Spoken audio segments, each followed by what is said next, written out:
Assalamu alaikum warahmatullahi wabarakatuh. Khayr iyo baraan aan dirjini. I hope all is well. Waxaan arkayay yarkii aan Cabdidil Qaayo u bixiyay oo leh waxa lay diidayaa inaan hadlo. Soomaali ii diidan inaan hadlo oo ay caburinaysa. It's very sad inaanu isu haysan inuu waxba sameeyay. Dadka qaarna waxay soo qorayaan run buu sheegay. Qaar waxay soo qorayeen fiidiyahaygii adiguba la mid baa tahay. Listen.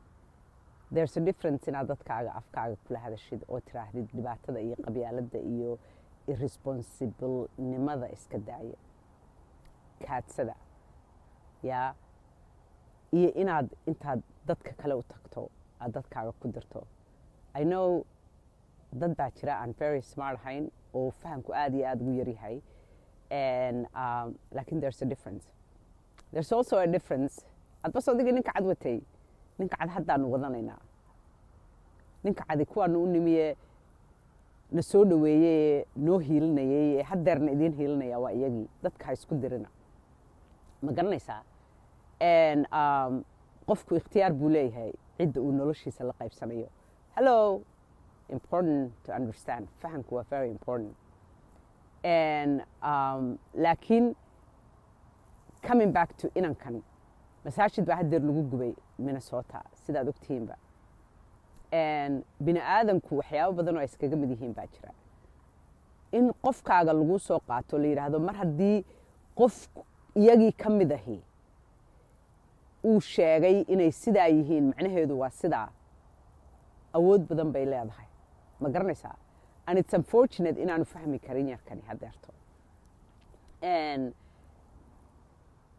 ummad waliba markay wadanku cusub tahay khaladaad badan way galaan marmarka qaarkood khaladaadkaasi waa jaahilnimo marmarka qaarkood waxa weeyaan dhaqankii hore residue ka soo hadhay people change and for Soomaalida markay noqoto dad aan de ma garanaysaa the vast majority ay joogeen 30 years and less Somalis are actually doing very very well.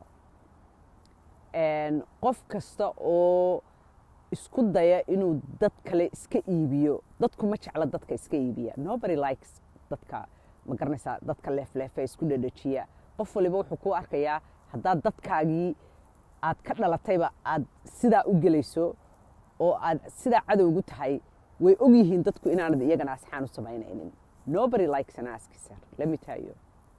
ma garanaysaa dadku dadkay doonaan bay guursan karaan ciday doonaan bay raaci karaan ciday doonaan bay asxaab noqon karaan. Global village buu adduunkii noqday. We're more alike than we are unlike.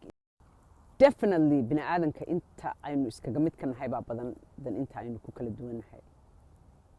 Dadkaaga runta waad u sheegi kartaa xaq darrada waad ka soo horjeesan kartaa qabyaaladda iyo kala qaybsanaanta waad nicin kartaa adiga oo aan u horseedayn cadow oo ma garanaysaa waxyaabo dadka oo dhan ku dhaca marka ay cusub yihiin aan ka dhigayn wax ay keligood sameeyaan iyo waxay keligood caadaysteen ilaa iyo wuxuu gaadhay inuu yidhaahdo ma garanaysaa waanu wada ogeyn dadku way wada og yihiin waxaan nacam caadi bay noo tahay because wax aan wanaagsanayn inaad dadka kale u sheegto idinku ka wada hadla.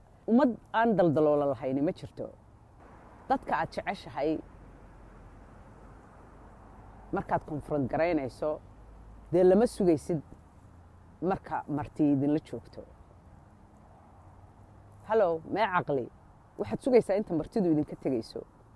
haddaad meel publica joogtaan waxaad sugaysaa inta aad gurigii tegaysaan and then you have a conversation with them.